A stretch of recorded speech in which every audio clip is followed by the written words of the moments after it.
Hello friends, today we'll be discussing on a very relevant topic. अभी recent में बहुत news में है एंड आई गेस आप लोग ने सब इसके बारे में रीड भी कर रखा है.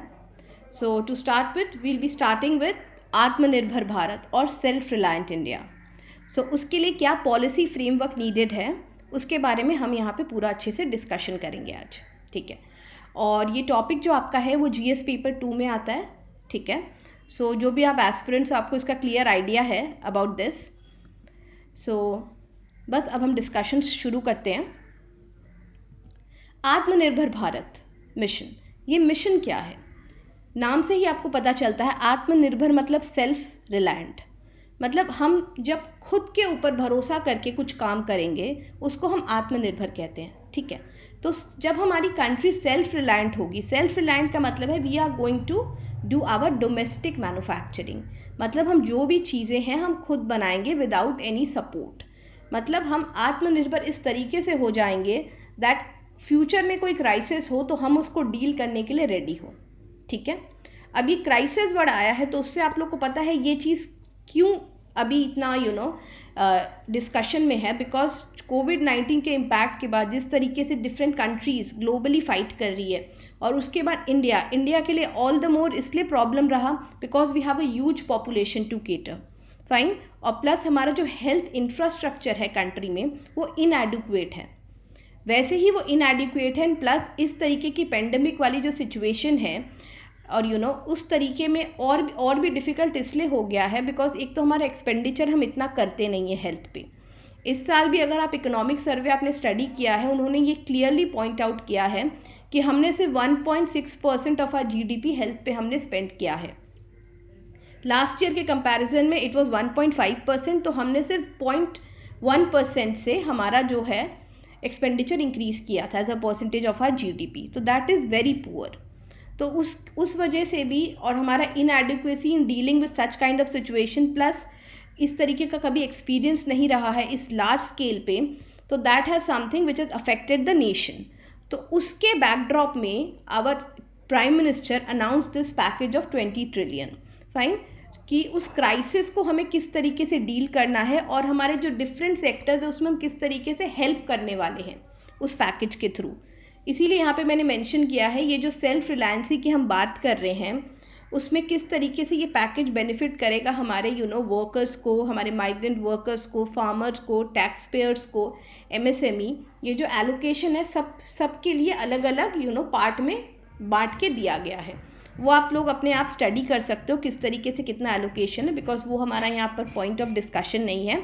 बट आत्मनिर्भर भारत क्यों आया उसके लिए मैं आपको ये एक आइडिया दे रही हूँ कि आत्मनिर्भर भारत कोविड-19 के इम्पैक्ट के बाद the prime minister came up with this कि हम ये जो पैकेज अनाउंस कर रहे हैं ये आत्मनिर्भर भारत अभियान के अंडर में अनाउंस कर रहे हैं. एंड विद दिस हम कैसे वे फॉरवर्ड मूव करने वाले हैं, आगे हमारी अप्रोच क्या रहने वाली है, इस तरीके की प्रॉब्लम आगे नहीं आए, इसके लिए हमें सेल्फ रिलायंट अब बनना होगा. High time that we have to depend on ourselves to fight such situation. Because उसका सबसे बड़ा रीज़न क्या था कि जो हमारी पीपीई किट्स है, जो हमारी ये जो ग्लव्स है, मास्क है, जो अभी आप देख रहे हो इतना लार्ज लेवल पे प्रोडक्शन हो रहा है, बहुत सारे प्राइवेट प्लेयर्स भी इसमें जंप कर गए हैं करने के लिए. इसलिए बिकॉज हम बहुत इसकी कमी महसूस कर रहे थे at that point of time. हमें इम्पोर्ट्स के ऊपर रिलाई करना पड़ रहा था, वो भी हमारे पास जो इम्पोर्ट्स आए वो डिफेक्टिव आए. ठीक है, तो उस तरीके से उस टाइप जो हम सिचुएशन फाइट कर रहे थे, मैं आपको बताना चाहूँगी मार्च में हमने ज़ीरो प्रोडक्शन थी हमारी पीपीई किट्स की. आप लोग को सबको पता है पीपीई किट्स क्या है, जो प्रोटेक्टिव इक्विपमेंट की हम बात कर रहे हैं उसको मुझे समझाने की ज़रूरत नहीं है, एवरीबडी नोज अबाउट दैट. तो वो पीपीई किट की जो मैन्युफैक्चरिंग थी that was zero, totally zero. March में हम इम्पोर्ट्स पे रिलाई कर रहे थे, but now we are in a position that हम डेली की 2 लाख पीपीई किट्स मैन्युफैक्चर कर रहे हैं इंडिया में, just because of this your Atmanirbhar Bharat mission. Because of this, क्योंकि now we are trusting on this thing self reliant, that yes we are capable of doing something, that yes we can also do something effective and we can help the people of our country on our own, in our own way. we have that potential. Fine, तो उस trust के साथ इस mission को लेके आए हैं हमारे prime minister that yes we are going to do it ourselves. उसके बाद उन्होंने एक चीज़ बड़ी अच्छी मेंशन की है कि अगर 21st सेंचुरी इंडिया को बिलोंग करवाना है हमें, that yes 21st century belong to India, we have to focus on local manufacturing. This is the most important thing. Domestic manufacturing, local manufacturing, self reliance लाना है। We got to trust ourselves and we are going to do the best. इस approach के साथ हमें आगे बढ़ना है। And the next thing which he has remarked is वसुधैव कुटुंबकम। इसका मतलब क्या है? World is but one family.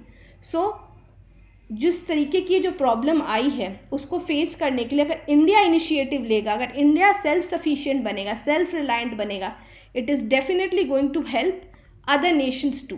Because अगर हम कंपैरेटिव या कॉम्पिटिटिव एडवांटेज आगे हम पढ़ेंगे, ये सब कॉम्पिटिटिव एंड कॉम्पिटिटिव एडवांटेज क्या है, अगर हम वो करते हैं, अगर हम वो एडवांटेज रखते हैं प्रोडक्शन में, हम ग्लोबली बहुत सारा हेल्प कर सकते हैं अदर कंट्रीज़ को।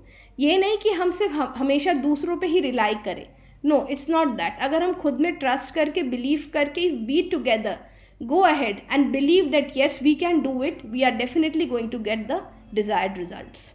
इसीलिए आत्मनिर्भर भारत मिशन हमारे लिए इतना इम्पॉर्टेंट है।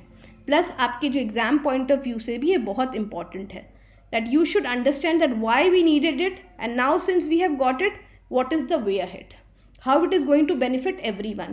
यहाँ पे आप देख सकते हो, यहाँ पे मैंने मेंशन किया है labourers, farmers, honest tax payer, यहाँ पे सब आ जाते हैं। यहाँ पे कोई भी कैटेगरी ऐसी नहीं है जो कोई भी बच रहा है। Everybody is included, everybody is going to get benefited, and the way everybody is going to get benefited we will prosper as a nation.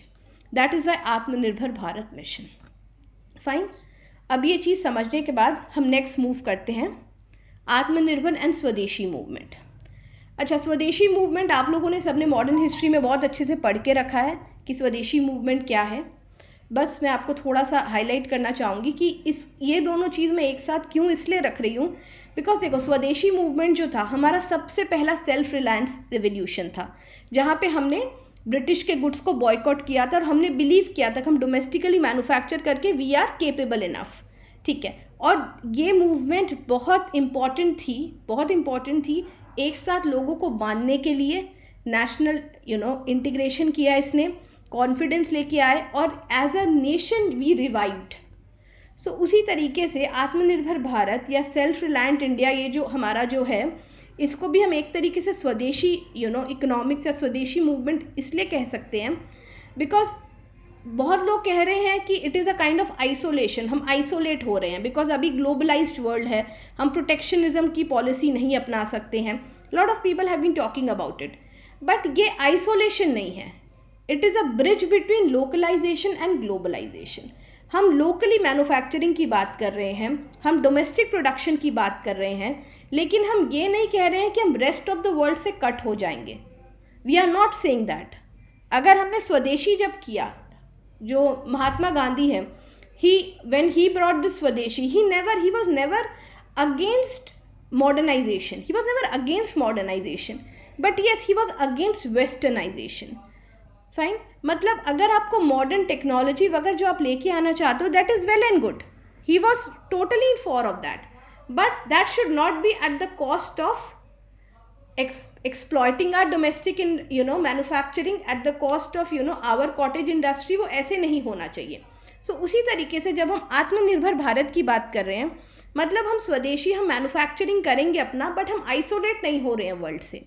हम लोकलाइज करके हम उनके मार्केट्स में जाके अपने प्रोडक्ट की we are going to sell it in their nations too. हम एक ग्लोबलाइज्ड वे में जिस तरीके से और कंट्रीज़ इंडिया में आके बिजनेस करते हैं, वैसे ही हम अपनी मैन्युफैक्चरिंग करके उनके मार्केट में पेनिट्रेट करके अपनी प्रोडक्ट का एक कॉम्पिटिटिव एडवांटेज या कंपैरेटिव एडवांटेज लाना चाहते हैं। हम बहुत चीज़ों को जो कि अभी तक हम बहुत बाहर से हम इंपोर्ट कर रहे थे, हम उनको अब डोमेस्टिकली मैन्युफैक्चर करना चाहते हैं ताकि हमारा कॉस्ट कम पड़े, और कॉस्ट कम पड़े उसके साथ साथ हम अपनी पॉपुलेशन की नीड्स को मीट कर पाए, और उसके साथ साथ हम एज अ नेशन प्रॉस्पर करें, and globally we are going to help other nations to in prospering. So ये हमारा मेन मिशन है, इसीलिए इसको मैंने स्वदेशी के साथ हम थोड़ा इसको लिंक करके देख सकते हैं कि वो हमारी सबसे पहली सेल्फ रिलायंस रेवोल्यूशन थी. And now our honourable prime minister, he has come out with something like this in the backdrop of this economic crisis brought by COVID-19. So yes, we are going to move ahead, we are going to be self-reliant, and we are not going against globalization. We are not being anti-global, हम globalization के against नहीं है. globalization क्या है? globalization है जब हम हमारी इकोनॉमी ओपन रहती है, हम फ्री ट्रेड करते हैं, गुड्स का, सर्विसेज का, पीपल था. Globalisation, this is the simple definition of globalisation. तो अब हम क्या कर रहे हैं, इस लोकलाइजेशन और ग्लोबलाइजेशन के बीच एक ब्रिज बनाएंगे through this scheme. We are not going to be we are not going to close ourselves, we are not going to be a protectionist. उस तरीके का कोई मेजर्स नहीं है, हम आइसोलेट नहीं हो रहे हैं, but still we are going to protect ourselves, we are not exploited. and in these kind of situation, जो इस तरीके की हमने क्राइसिस महसूस करी अभी कोविड के टाइम, वो आगे नहीं आए. हम अपने आप को सिक्योर करना चाहते हैं, and we want to grow on our terms and conditions. That is why we want this Atmanirbhar Bharat. अब हम डिस्कस करते हैं आत्मनिर्भर भारत के 5 पिलर्स. ठीक है, तो इंडिया की जो सेल्फ रिलायंस है ये 5 पिलर्स के ऊपर बेस्ड है. ठीक है, आप यहाँ पे देख सकते हो, मैंने 5 पिलर्स हाईलाइट किए हैं. Number 1 economy, number 2 infrastructure, number 3 technology driven system, number 4 vibrant democracy, number 5 demand. तो अब हम देखते हैं ये पांचों जो पिलर्स है उसको हम डिस्कस करते हैं slowly. Number 1 economy. Self reliance will be based on 5 pillars. So economy का मतलब क्या है कि as an economy हमें incremental changes नहीं चाहिए. मतलब अब slow changes का टाइम गया, अब हमें quantum jumps करने हैं. मतलब हमें as an economy अब बहुत जल्दी prosper करना है. We do not have much time. जो भी हमारी चीज़ें हैं, अभी जो भी प्रॉब्लम्स है, इश्यूज़ है, अब उसको हमको बहुत जल्दी सोल्यूशन निकालना है और बहुत जल्दी तरीके से जल्दी काम करना है. अब there is no time to wait. Fine. तो हमारा जो विजन है, मिशन है, इतना क्लियर होना चाहिए, हमारी पॉलिसीज़ इतनी अच्छी होनी चाहिए, हमारे प्रोग्राम्स इतने अच्छे होने चाहिए कि एज एन इकोनॉमी हम बहुत जल्दी चेंजेस ला पाए in our system. That is the meaning of we want quantum jumps and not incremental changes. Next is infrastructure. Infrastructure आपको पता है क्या है. तो हमारा जो इंफ्रास्ट्रक्चर है वो वर्ल्ड क्लास होना चाहिए. It should not be based on जो हमारी जो पुरानी जो थिंकिंग है उसके हिसाब से नहीं, बट या एक मॉडर्न इंडिया की तरह हमको रिवाइव करना है. हमारा इंफ्रास्ट्रक्चर इतना अच्छा होना चाहिए, कोई भी ग्लोबल लीडर्स के कंपैरिजन में हमारा इंफ्रास्ट्रक्चर उसके लेवल का एटलीस्ट होना चाहिए. तो वर्ल्ड क्लास इंफ्रास्ट्रक्चर पे हमें मेहनत करनी है. थर्ड है technology driven system. Technology as you all know अभी बहुत इंपॉर्टेंट है, एंड उस पर we have been emphasising for long time. तो जो भी हमारे अरेंजमेंट है, जैसे अब कोविड के टाइम जैसे एजुकेशन, जो ऑनलाइन सिस्टम का एजुकेशन का आया है, तो ये भी एक टेक्नोलॉजी ड्रिवन सिस्टम है कि now that we can not wait for जो इस तरीके का एक्सपीरियंस हमें मिल गया है, तो हमें टेक्नोलॉजी के साथ रेडी होना है हर एक सेक्टर में. ठीक है, हम ये वेट नहीं कर सकते कि नहीं हम उस टाइम का ही वेट करेंगे जब हम फेस टू फेस पढ़ाते थे या करते थे. नहीं, now is the time for e learning. So तभी हम dreams of 21st century fulfil कर सकते हैं, जो मैंने फर्स्ट स्लाइड में डिस्कस किया था. अगर हमें ये करना है 21st सेंचुरी, अगर इंडिया को बिलोंग करनी है, तो हमें इन सब चीज़ों पे वर्क करना होगा. We have to do it. So this was our third pillar. Fourth pillar is the vibrant democracy. Vibrant demography. Vibrant demography का क्या मतलब है? Demography is the people of our country. जो हमारे इतने तरीके के लोग हैं, एथनिसिटी है, डिफरेंट टाइप, डिफरेंट तरीके, हमारी जो पॉपुलेशन है, इस डिफरेंट लैंग्वेजेस, कल्चर, उस तरीके से हम साथ में मिल के जो रहते हैं, तो वो वाइब्रेंट डेमोक्रेसी, इतने लोग साथ में मिल के जो एक तरीके से वर्ल्ड एज अ फैमिली की जो हम बात करें, नेशन एज अ फैमिली, तो यही हमारा सोर्स ऑफ एनर्जी होगा.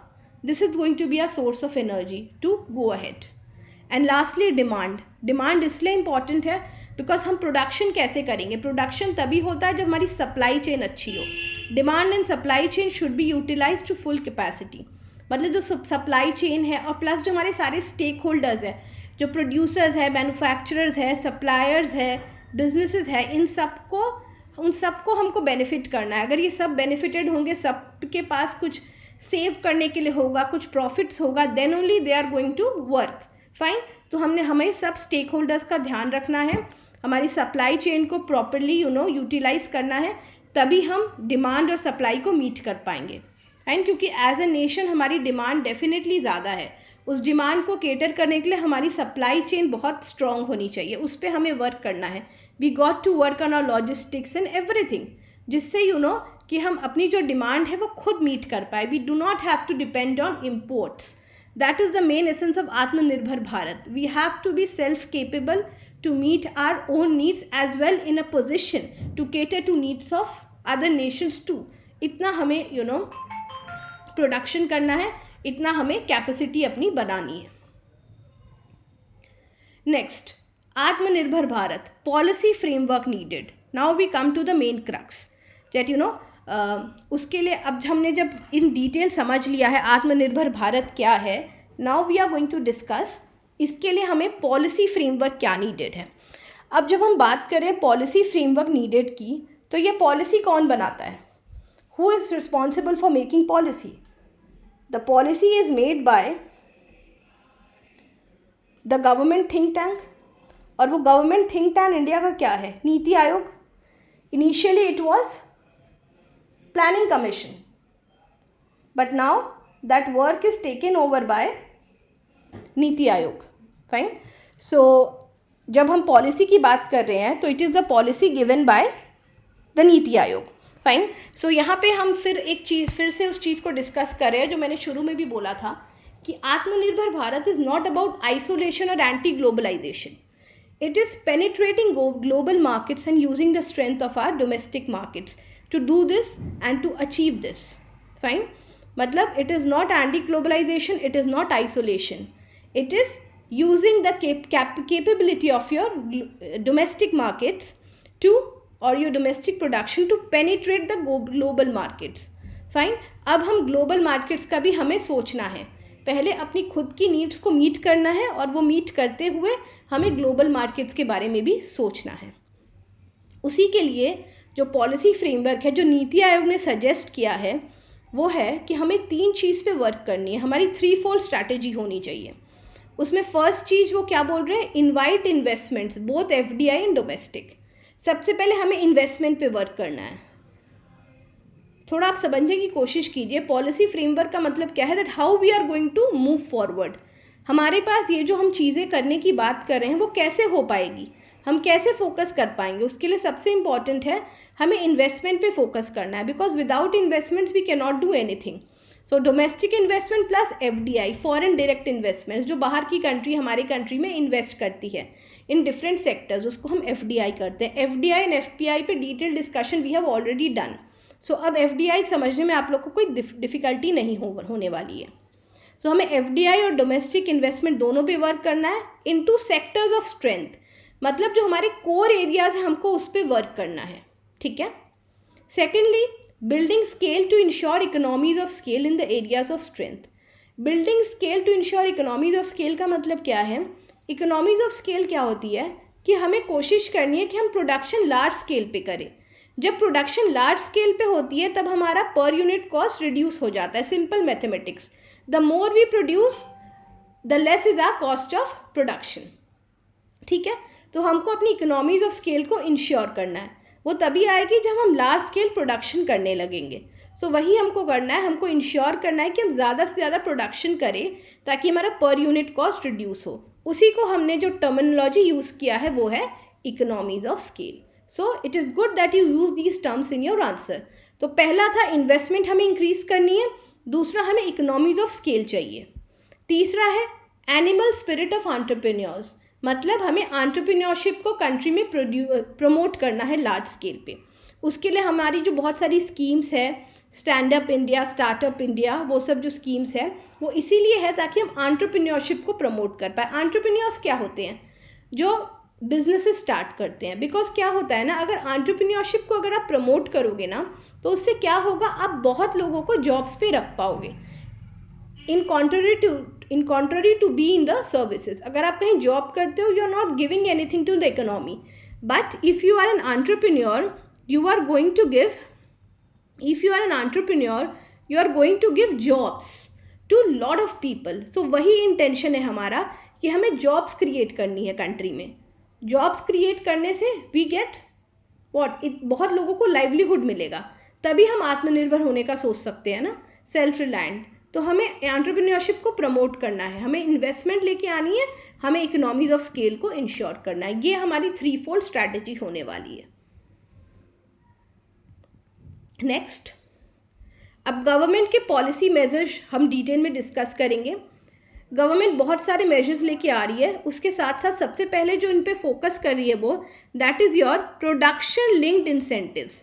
प्रोडक्शन लिंक्ड इंसेंटिव्स क्या होते हैं कि गवर्नमेंट, जैसे सपोज अगर आप मोबाइल प्रोडक्शन में हो, मैन्युफैक्चरिंग हो, या इलेक्ट्रॉनिक्स है, या API है, या फार्मा है, या मेडिकल है, उसमें इंसेंटिव देती है। इंसेंटिव का मतलब क्या होता है, यू गेट एक्स्ट्रा पेमेंट। अगर आप कुछ कर रहे हो, मोर ऑफ काइंड ऑफ वो आपको फोर्स करते हैं कि आप इस सेक्टर में प्रोडक्शन करो, बिकॉज इस सेक्टर में इंसेंटिव है, मोबाइल, इलेक्ट्रॉनिक्स, APIs। तो प्रोडक्शन लिंक्ड इंसेंटिव्स क्यों दिए जाते हैं कि आपको उस एरिया में प्रोडक्शन इन्वेस्टमेंट करने के लिए गवर्नमेंट बूस्ट कर पाए कि नहीं आप इसमें करो, हम आपको इंसेंटिव देंगे 3 to 4% ऑफ जो भी आपका जो कॉस्ट होता है या जो रेवेन्यू आपका होता है उसका 3 से 4% तक दे सकते हैं, देती है गवर्नमेंट। तो उसमें मोबाइल इलेक्ट्रॉनिक्स तो आपको समझ में आ गया। API क्या है, ये फार्मास्यूटिकल, एक्टिव फार्मास्यूटिकल इंग्रेडिएंट्स कहते हैं इसको। एक्चुअली इंडिया इसके लिए बहुत हद तक चाइना पे डिपेंडेंट है APIs के लिए, बिकॉज हमारे जो मेडिसिन के जो इंग्रेडिएंट्स है वो चाइना से इंपोर्ट किए जाते हैं। तो इसीलिए गवर्नमेंट चाह रही है कि APIs के अंदर अगर प्रोडक्शन लिंक्ड इंसेंटिव्स देगी, तो अगर more and more companies invest in APIs, अगर हम यहीं पे अपने इंग्रेडिएंट्स बनाए तो हमारा एक तो कॉस्ट कटिंग होगा, and plus again this will be a source of self reliancy. तो इसीलिए इन सब एरियाज में, फार्मा, मेडिकल में गवर्नमेंट इंसेंटिव्स दे रही है ताकि हम इम्पोर्ट्स पे कम रिलाई करें। नेक्स्ट है, इंडिया के पास कंपैरेटिव एंड कम्पिटिटिव एडवांटेज है नियरली 15 सेक्टर्स में। ठीक है, 14 से 15 सेक्टर्स है जिसमें हमारे पास कंपैरेटिव और कम्पिटिटिव एडवांटेज दोनों है। अब हम ये चीज़ समझते हैं कि ये दोनों चीज़ है क्या। सबसे पहले हम समझते हैं कंपैरेटिव एडवांटेज क्या है। कंपैरेटिव एडवांटेज ये होता है कि फॉर एग्जांपल कि चाइना एक मेडिसिन बना रही है, ठीक है, कोई भी आप ले लो मेडिसिन, और इंडिया एक मेडिसिन बना रही है, तो दोनों के इंग्रेडिएंट सेम है, लेकिन वो सेम मेडिसिन इंडिया कम पैसे में बना रही है। ठीक है, इसको कहते हैं हम कंपैरेटिव एडवांटेज। मतलब सामान दोनों कंट्री एक ही बना रही है, लेकिन इंडिया उसको थोड़ा सा कम पैसे में बना रही है, उसको कहते हैं comparative advantage. If you are going to produce anything in your own country at a lower cost, that is comparative advantage. और कम्पिटिटिव एडवांटेज होता है जिसमें आपकी जिसमें आपकी कंट्री बहुत अच्छा कर रही है बाकी, और मतलब आप उस चीज़ में आपके पास इनोवेशन है, आपके पास R&D है, आपके जो रिजल्ट्स है as a percentage of GDP, वो सेक्टर आपका बहुत अच्छा है in comparison to any other country, आप उसमें लीडर हो। अगर आप उस चीज़ में लीडर हो, that is your competitive advantage. तो इंडिया में कम्पिटिटिव एडवांटेज किस में है, आपको क्या लगता है? सर्विस सेक्टर, जो नॉलेज बेस्ड सेक्टर है, उसमें इंडिया के पास हमेशा कम्पिटिटिव एडवांटेज है। फाइन। और कंपैरेटिव एडवांटेज मैंने बोला जो चीज़ आप दूसरे से बेटर नहीं, दूसरे से कम पैसे में प्रोड्यूस कर पाए, तब आपके पास कंपैरेटिव एडवांटेज है। और कॉम्पिटिटिव है, you are the best, you are the leader in that. Are you getting it the difference? तो कंपटिटिव एडवांटेज इंडिया के पास सर्विस सेक्टर में हमेशा से रहा है। हमारा as a percentage of GDP service sector का कंट्रीब्यूशन क्लोज टू 54% है। ठीक है, उससे ही आपको समझ में आता है कि कितना इंपॉर्टेंट है सेक्टर, हमारे पास कितनी एडवांटेज है इसमें। और कंपैरेटिव एडवांटेज मैंने बोला जिस चीज़ में हम कम पैसे में वो चीज़ यहीं पे प्रोड्यूस कर सकते हैं, उसके एग्जांपल्स यहाँ पे दिए हुए हैं। केमिकल्स, फार्मा, मैंने आपको एग्जांपल दिया था, चाइना का लेदर, टेक्सटाइल। सो ये सब जो चीज़ें हैं जिसमें हमारी कंपटिटिव नहीं, कंपैरेटिव एडवांटेज है, उसमें हमको क्या करना है, हमको फोकस करना है डोमेस्टिक प्रोडक्शन में, क्योंकि हम तो कम कॉस्ट में बना रहे हैं, ये हमें पता है। तो डेफिनेटली हमें और ज़्यादा प्रोडक्शन करना चाहिए, और ज़्यादा प्रोडक्शन करेंगे तो what will be able to achieve, कुछ देर पहले हमने डिस्कस किया था, इकोनॉमीज ऑफ स्केल। वो हम अचीव कर पाएंगे and we will be able to fulfil our dream of self reliancy and Atmanirbhar Bharat. Thirdly, जो अमिताभ कांत है, Mister Kant, he is the CEO of NITI Aayog. What he has said that India should follow South Korea strategy. अब south Korea की strategy क्या है मैं आपको थोड़ा सा समझाती हूँ. आपको सबको पता होगा सैमसंग, हुंडई, ये सब साउथ कोरिया की कंपनीज है, ठीक है. अब साउथ कोरिया अपना कंट्री में किस तरीके का मॉडल फॉलो करते हैं, ये इनका ओपिनियन है. और नीति आयोग के सीईओ का ओपिनियन है कि इंडिया भी साउथ कोरिया की स्ट्रैटेजी फॉलो कर सकती है.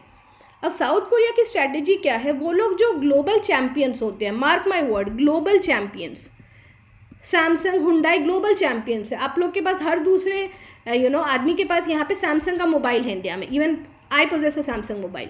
Fine. So they are global champions, ठीक है. सिर्फ साउथ कोरिया में ही नहीं, वर्ल्ड लेवल पे बहुत लोग इनको परचेज करते हैं because of the services they give. South Korea क्या करता है, वो अपने ग्लोबल चैम्पियंस को बूस्ट करता है, मतलब इनको बहुत हेल्प करता है टू ग्रो. फाइन. अब इनको इसलिए हेल्प करता है, इसलिए सपोर्ट करता है बिकॉज अगर इनको हेल्प करेगा तो they will be able to help the other people, they will be able to help the other MSME sectors. Fine.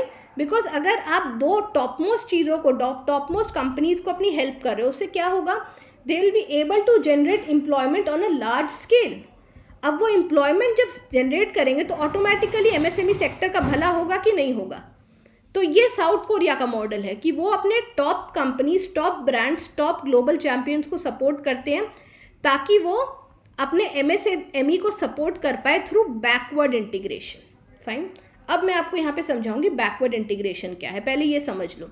तो हमारा क्या प्लानिंग है, we are going to follow South Korea strategy. It is a suggestion that we can do this where they will be helping their global champions who in the other way help the other small businesses, other small companies in their own country. ये model है. अब backward integration क्या होता है, backward integration मैं आपको समझाती हूँ. फॉर एग्जांपल मैं आपको सिंपल एग्जांपल देती हूँ. अगर आप ऑटोमोबाइल मैन्युफैक्चरर हो, ठीक है, आप कार्स बनाते हो, तो क्या होता है, आपको कार बनाने के लिए बहुत कुछ चाहिए. आपको टायर चाहिए कार बनाने के लिए, ठीक है. अब जो टायर है, टायर की जो कंपनी है वो आपकी सप्लायर है, ठीक है. उससे टायर लेके आप अपनी कार में असेंबल करके बनाते हो, ठीक है. अब बैकवर्ड इंटीग्रेशन क्या होगा, अगर आप सोचोगे कि नहीं मैं उस टायर की कंपनी को टेक ओवर कर लेता हूँ या उसके साथ मर्जर कर लेता हूँ, तो उससे क्या होगा, अगर आप उसके साथ मर्जर या एक्विजिशन जो भी अगर आप उसके साथ कर लोगे तो आपको टायर और कम दाम में पड़ेगा बिकॉज आपने उसको ख़रीद लिया. अब आप उसके वो नहीं रहे, अब आपको सप्लायर नहीं रहा, वो कंपनी भी आपके अंडर में आ गई है, ठीक है. तो इसको कहते हैं बैकवर्ड इंटीग्रेशन. अगर हम अपनी सप्लाई चेन में किसी को एक्वायर कर लेते हैं, उसके बाद मर्ज कर लेते हैं, उसको हम बैकवर्ड इंटीग्रेशन बोलते हैं. तो अगर सैमसंग, हुंडई को साउथ कोरिया हेल्प करेगा, सपोर्ट करेगा, तो क्या होगा, वो लोग बैकवर्ड इंटीग्रेशन करने लगेंगे विथ MSME सेक्टर. मतलब अपने सप्लायर्स को, अपने सप्लाई चेन की और कंपनीज को भी वो खरीदने लगेंगे, उनके साथ मर्ज होने लगेंगे. तो ऑब्वियसली सैमसंग, हुंडई का तो अच्छा हो ही रहा है, उन कंपनीज का भी अच्छा होगा कि नहीं होगा, because they are getting benefited ना. This is backward integration. Are you getting it. और उसके अपोजिट होता है एक फॉरवर्ड इंटीग्रेशन, जो यहाँ पे नहीं है, फिर मैं आपको बता देती हूँ. फॉरवर्ड इंटीग्रेशन क्या होता है, हम कार का ही कंपनी ले लेते हैं, ऑटोमोबाइल. अगर ऑटोमोबाइल की कंपनी जब प्रोडक्शन हो जाती है, उसके बाद एक डीलरशिप भी होती है कार्स की, अगर वो डीलरशिप के बिजनेस में चला जाए, उसको एक्वायर कर ले या उसके साथ मर्ज कर ले, उसको बोलते हैं forward integration. Are you getting it. Forward integration करने से आप कस्टमर के और पास जा सकते हो, और बैकवर्ड इंटीग्रेशन करने से आप अपनी बहुत ज़्यादा कॉस्ट कटिंग कर सकते हो, इकोनॉमीज ऑफ स्केल अचीव कर सकते हो, ठीक है. अपना पर यूनिट कॉस्ट रिड्यूस हो जाएगा और आपका प्रॉफिट बढ़ जाएगा, ठीक है. सो अब आपको डिफरेंस समझ में आएगा. फॉरवर्ड इंटीग्रेशन है अगर आपने पोस्ट प्रोडक्शन के बाद आप कुछ एक्वायर करते हो, और बैकवर्ड इंटीग्रेशन है अगर आप अपनी सप्लाई चेन के जो भी है प्रोवाइडर्स है उसको एक्वायर करते हो, तो बैकवर्ड इंटीग्रेशन है, ठीक है. So South Korea, Samsung, Hyundai आपको समझ में आ गया. They are promoting it, they are providing then support South Korea, because क्या है वो बैकवर्ड इंटीग्रेशन करके अपनी सप्लाई चेन्स को हेल्प करेंगे और उनका MSME सेक्टर और बढ़ेगा। और इसी तरह हमें भी वही करना चाहिए उनका मॉडल, कि हम भी अपने ग्लोबल चैम्पियंस आइडेंटिफाई करें अपने हर सेक्टर में, उनको सपोर्ट करें, उनको बड़े प्लेयर्स बनाएं और उसके बाद वो बैकवर्ड इंटीग्रेशन करके हमारा MSME सेक्टर को ग्रो करने में हेल्प करेंगे। So now you have learn this another term, backward integration. So it's good that if you use this terminologies in your answer. उससे क्या होता है, एक तो बहुत अच्छा kind of it shows that या you have understood your concepts well, वो एक एप्लीकेशन हो जाएगी आपकी इस कंसेप्ट्स की। फाइन। सो अब आपको पॉलिसी मेजर समझ में आ गया। प्रोडक्शन लिंक्ड इंसेंटिव्स, फर्स्ट वाला जो था, हमें इंसेंटिव देना है। अगर हम गवर्नमेंट को कोई चीज़ को प्रोडक्शन चाहिए, उनको उस एरिया में इंसेंटिव देना चाहिए, जो कि APIs फार्मा में दे रही है गवर्नमेंट, ताकि इम्पोर्ट्स पे हम कम रिलाई करें। Comparative competitive advantage we have discussed, South Korea strategy we have discussed, and then backward integration to help the MSME sector. अच्छा, अब हम जो चैलेंजेस फेस कर रहे हैं इंडिया में कि हम अभी तक नहीं प्रॉस्पर कर पा रहे, उसका मेन रीज़न ये है हमारा लैंड का कॉस्ट, हमारे इलेक्ट्रिसिटी का कॉस्ट, ये बहुत ज़्यादा हाई है इंडिया में। तो अगर हमको इकोनॉमीज़ ऑफ स्केल अचीव करना है तो उसके लिए हमको इस पर डेफिनेटली वर्क करना है। और नेक्स्ट चैलेंज क्या है, सनसेट एरियाज ऑफ इंडस्ट्री। मतलब हम क्या होता है कि हम उस इंडस्ट्री में, उस सेक्टर में इन्वेस्टमेंट कर देते हैं जहाँ पे ऑलरेडी बहुत सारे प्लेयर्स हैं। Are you getting it? Sunset areas क्या होते हैं? सनसेट एरियाज़ क्या होते हैं जहाँ पे ऑलरेडी बहुत प्लेयर्स हैं, और सनराइज एरियाज़ वो होते हैं जहाँ पे ज़्यादा प्लेयर्स नहीं हैं। तो इंडिया में क्या है, हम मोस्टली उन एरियाज़ में इन्वेस्टमेंट करने की सोचते हैं जहाँ पे ऑलरेडी बहुत सारे प्लेयर्स हैं। तो वहाँ पे क्या होता है ना, डिफ़िकल्ट हो जाता है पेनिट्रेट करना, बिकॉज बाहर और भी बहुत कंट्रीज़ उसमें काम कर रही है और बहुत सालों से काम कर रही है। तो ये है कि हमें सनसेट एरियाज़ में ज़्यादा नहीं सोच के सनराइज एरियाज़ के बारे में सोचना है। वो एरियाज़ जहाँ पे और कंट्रीज़ अभी कुछ काम नहीं कर रही है, जैसे इनोवेशन पे हमें वर्क करना है, R&D पे वर्क करना है। Our Prime Minister has been always talking about that we have to innovate, experiment. So वही है, एक तो है हमारी जो कॉस्ट है बहुत हाई है, उसको हमें कम करना है। मतलब ये चैलेंजेस है तो डेफिनेटली उसको हम कम करेंगे, जिस चैलेंजेस को ओवरकम कर पाएंगे। And next is we need to invest in the sunrise areas, जो हम नेक्स्ट स्लाइड में डिस्कस करेंगे।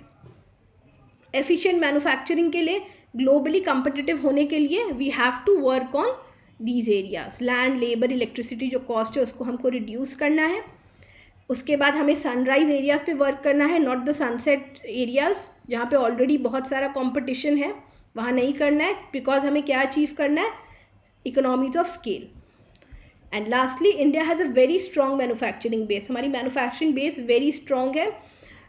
ऑटोमोबाइल, मोबाइल मैन्युफैक्चरिंग सब में, ऑल्दो कि सब ऑटोमेटेड है, लेकिन हाई स्किल वर्कर्स की बहुत रिक्वायरमेंट है। तो हमें इन सब चीज़ को फुल्ली टैप करना चाहिए, इस पोटेंशियल को।